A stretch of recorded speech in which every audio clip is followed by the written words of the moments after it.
All right, so that's going. Welcome to the live stream E.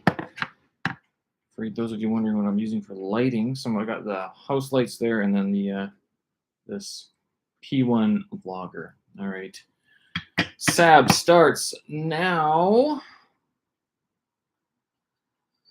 Flashcards, tongue twisters, space lab, and reports from abroad. That's what I got. Tuesday, July 26th, 2022. I'm Steven Sersky, folks. Hope you're doing well. And yeah, so it's already, wow, we're towards the end of July already. And kind of interesting because it's been so hot. And the whole idea of, I guess, having a summer vacation, it just hasn't happened because my apartment, I work in my apartment, and it's so hot in my apartment that if I'm not working, then I'm basically sweating all the time. Those are the two things I do all the time. Now, I mean, could I turn the air conditioner? No, it's too loud and too expensive. Not going to do it. So I guess I just live with it, basically. Today was able to do quite a bit today because I did two main things for my languages. Number one, so I am still working on Mandarin Chinese, hitting up the HSK5 flashcards. And then I also put up quite a few videos on this language vlog that I'm keeping. I realized I've been putting up more language videos in English than in Chinese. And I know this is an issue. I will address that. It's just easier to record a 60-second clip in English than it is to record a 60-second clip in Chinese, because I found that a lot of my Chinese was being repetitive. So I gotta get through that. I was thinking of either doing the flashcards, like doing some of those, going through my methodology of learning the vocab, like sort of looking at the characters and remembering how they are structured. The other thing is that I might also start so I can hear how things are developing over time. Much of my time today was actually spent doing flashcards, pretty much a lot of flashcards. As I mentioned yesterday, with Anki Droid, I have 3 different decks on my Anki Droid whatever's program, and it's one of these things where I go through all 3 of them because what is it? There you go. Because they lock you out after you finish a few of them, right? So once you finish your cap for that deck, and so I've downloaded 3. I also did the countries, did the provinces. I'm which I now see it says provinces of China. That's spelled wrong. Anyway, I'm surprised I don't know all the provinces or many of the provinces, and even the ones that I thought I knew, I get them wrong all the time, especially like Jilin and Liaoning.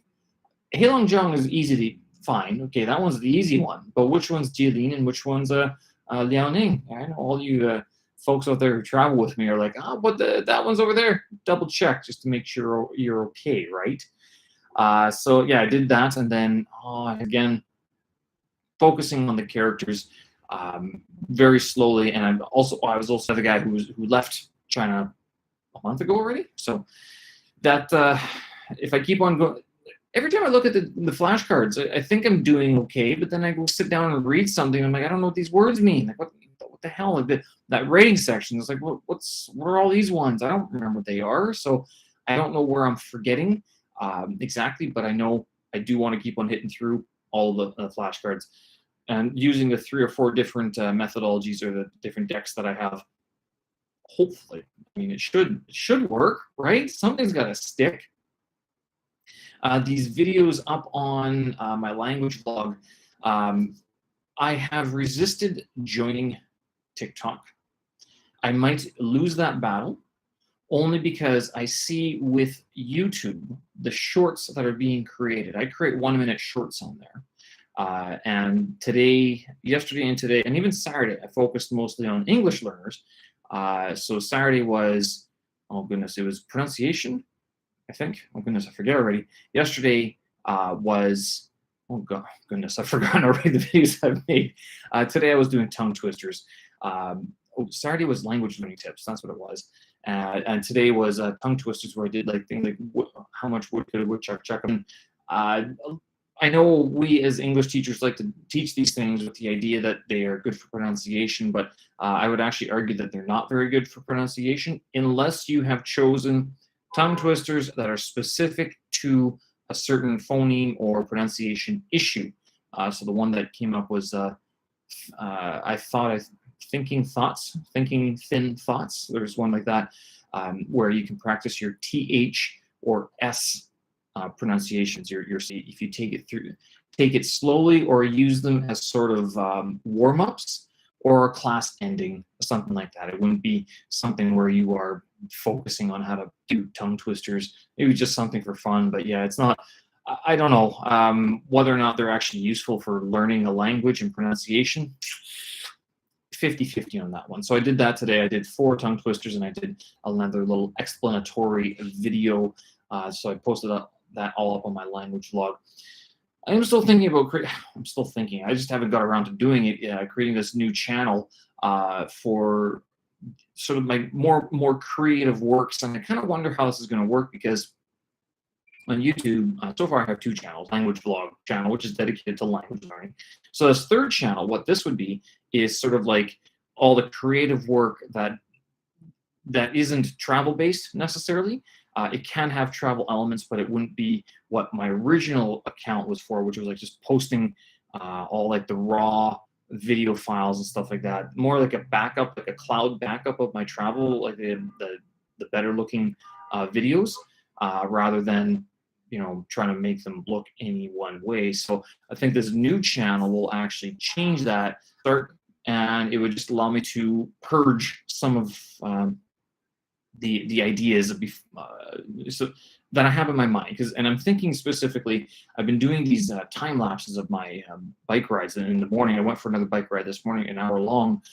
Very sillily went north today towards Yangmachao, and then back down. And I swear I spent more time at red lights than I did actually cycling. And it's actually one of the reasons I don't try to go into the city. Too much waiting. It actually took me longer to do 10 miles today, although it still took me just over an hour. It felt like it took longer because I was constantly waiting at red lights, and that kind of bothered me. So, but with that, I've been doing time lapses and then creating.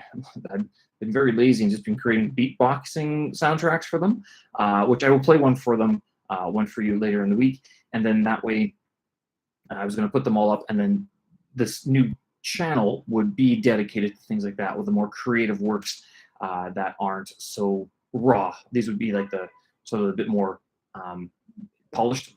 I can't say they're polished. I mean, videos. And I think with this new channel, that's where I would shift, maybe make your movie or things like that, like those creative projects. I think I'd push those all over to that channel as well. I would leave things as they are on the channel, on my first channel right now, but then start moving stuff over in time. Space Lab, have you ever been there? It's a restaurant here in Beijing, and it does have a reputation. It's kind of neat. It's mostly for family and for kids, but me and the girlfriend went there on the weekend. We're like, well, let's go check it out. We got a coupon for it, so that's pretty much the only reason we went. So they've their big claim to feed your food via little electronic cars, like space cars that zip around these pipes. And the food's all right. Like, it's nothing. You don't go there for the food. You go there for the quiche of seeing these cars zip around the roof, basically. And some of them, I think, if it's a birthday or if it's delivering a cake or dessert, or for a kid, I'm not sure. It will actually flame, like it has 2 little sparklers on top.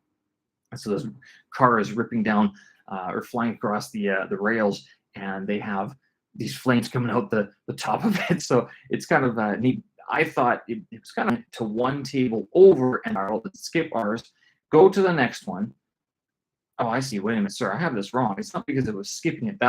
Ours was the way back. Sorry, yeah, I've got this confused. I was thinking it was skipping ours, but it wasn't.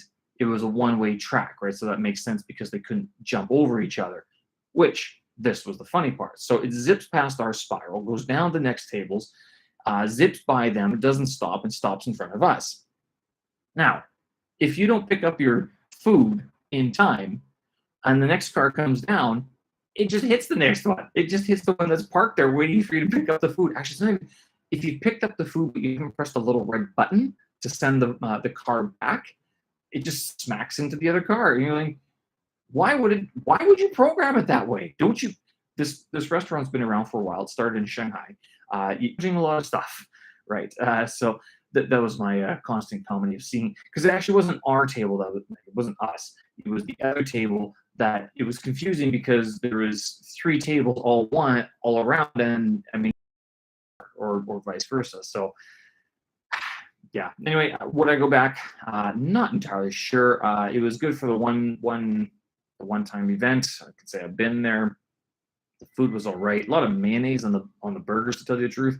I don't really like having mayonnaise too much on my burgers. It's just it's kind of gross.